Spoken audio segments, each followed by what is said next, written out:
Salut et bienvenue sur la chaîne Vélo Chinois. Dans l'épisode d'aujourd'hui, nous allons finir de régler le derrière avant et le derrière arrière, ainsi que installer la chaîne. C'est parti. Alors, c'est très simple pour le derrière avant. Pour le positionner, il sera certainement fourni avec un petit papier qui vous dira qu'il faut le positionner exactement là. Et même le dessin des dents entre 1 mm et 3 mm.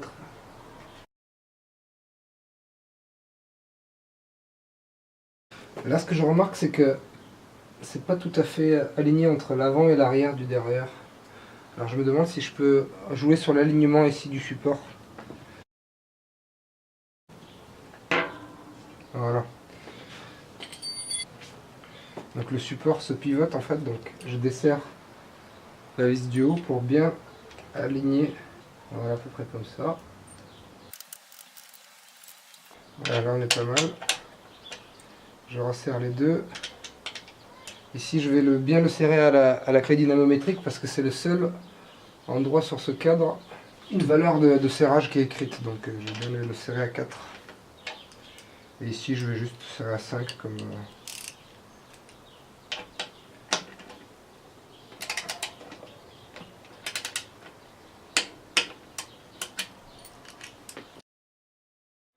Voilà, j'ai réglé le dérailleur avant, pour l'instant je le laisse comme ça. Je vais venir m'occuper du dérailleur arrière. Là je vais raccourcir un peu cette gaine qui me paraît un peu longue. Avant d'utiliser la pince coupe-gaine, pensez toujours à sortir le câble.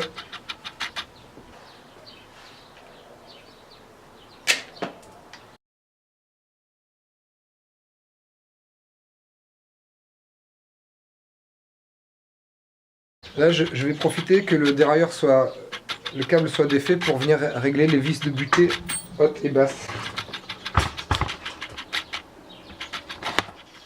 On va venir sur la vis où il y a un H,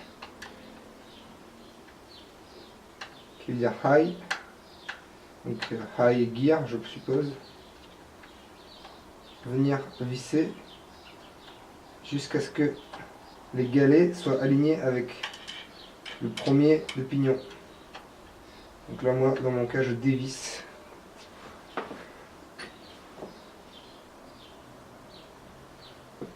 Il faut que ce soit juste un tout petit peu à l'extérieur. Une fois que c'est fait, on va venir avec la main, vu qu'il n'y a pas de câble, forcer ici. Là, je remarque un autre problème. Mon derrière, mon galet vient de toucher derrière. Alors, normalement, ça se règle avec la vis d'inclinaison, qui est celle-ci.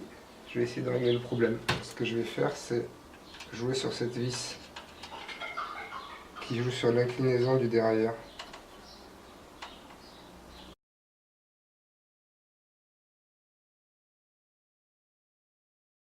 Donc on voit que maintenant, je peux arriver à faire bouger et le faire aller jusqu'en dessous du plus grand des pignons.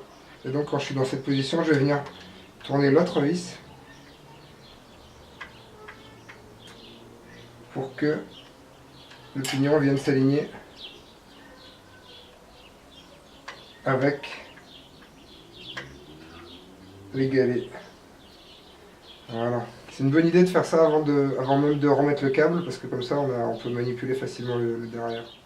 Alors, pour la chaîne, il y a plusieurs techniques. Ce qu'il faut retenir, c'est que en gros, une fois que c'est quand c'est sur le plus grand plateau et le plus grand pignon, il faut que ça passe quand même par les galets. Il ne faut pas que ça aille tout droit. Et quand c'est sur le plus petit, il ne faut pas que la chaîne se replie sur l'âme et qu'elle vienne toucher.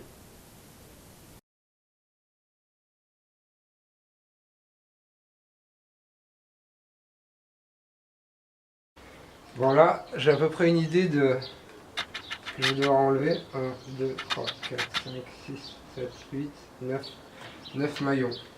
Bon, et maintenant que j'ai vérifié à peu près comment ça devrait donner, je vais vous montrer la technique où on ne galère pas avec le dérailleur arrière à la main.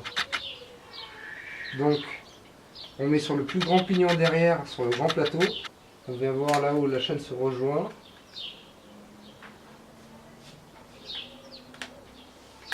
Que ce soit à peu près tendu, donc ici. Et on vient rajouter un, deux, voilà, deux maillons, donc on va couper ici. Et vu que je vais utiliser un maillon rapide, ça va venir ici. Donc on va voir si ça correspond à la méthode que j'ai fait à la main. 1, 2, 3, 5, 6, 7, 8. Bon, c'est à peu près ça parce que ici le 9e je l'enlève d'ici parce que pour le maillon rapide il faut que ce soit mâle avec mâle. Donc je vais couper ma chaîne ici, on va marquer ce maillon et on va utiliser un outil qui s'appelle le dérive chaîne qui sert à couper des chaînes. Et de l'autre côté aussi j'enlève le maillon femelle.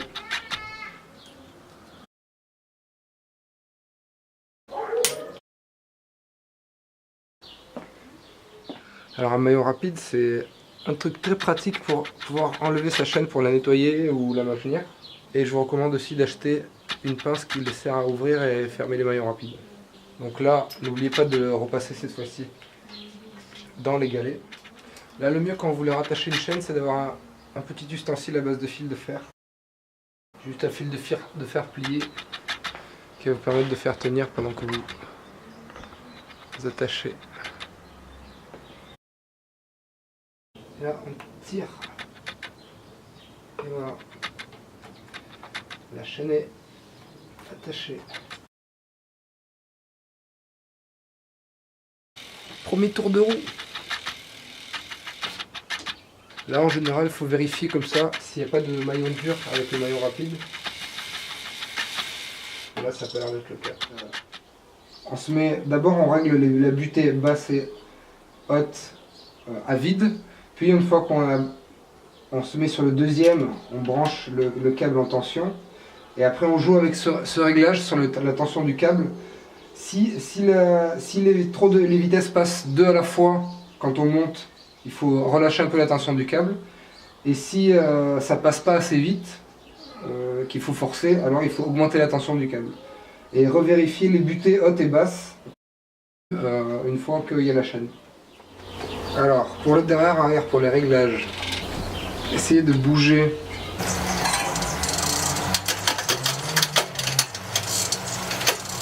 derrière que la chaîne soit sur le second pignon. Vous relâchez complètement le câble. Vous vérifiez bien que sur la poignée il soit à la plus petite vitesse possible. Et là, vous venez le serrer dans cette position. Ça devrait donner un bon point de départ. Et après, vous passez en revue aux vitesses.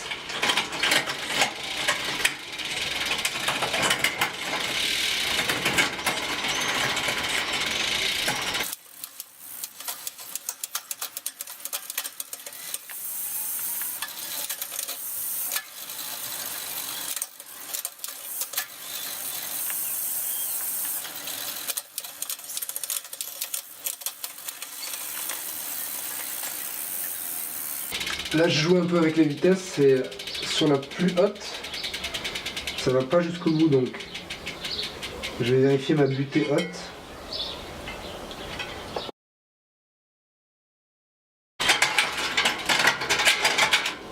Oups!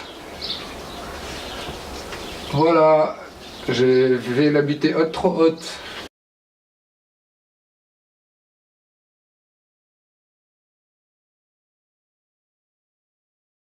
Là, c'est plus possible qu'il aille dans les rayons normalement.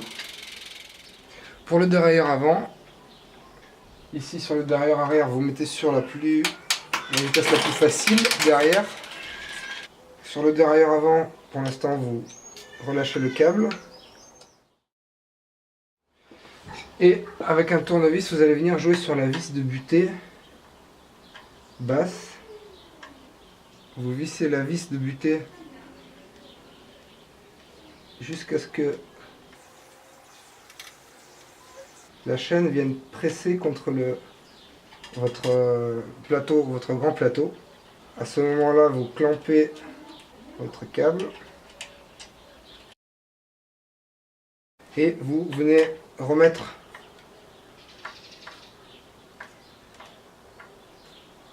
le dérailleur comme il devrait être, c'est-à-dire 2 ou 3 mm à l'intérieur de la chaîne. Ça devrait vous donner une tension pas mal pour commencer. Là on n'est pas trop mal. Je vais juste régler un peu la butée extérieure. Voilà, avec le petit pignon, ça frotte un peu, donc je vais la repousser quand même.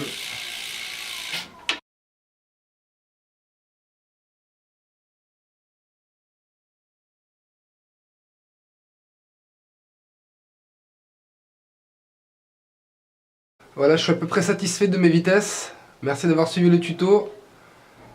Et rendez-vous aux prochaines étapes. Suivez la playlist. Je vais finaliser les câbles. Ici, je laisse 2-3 cm.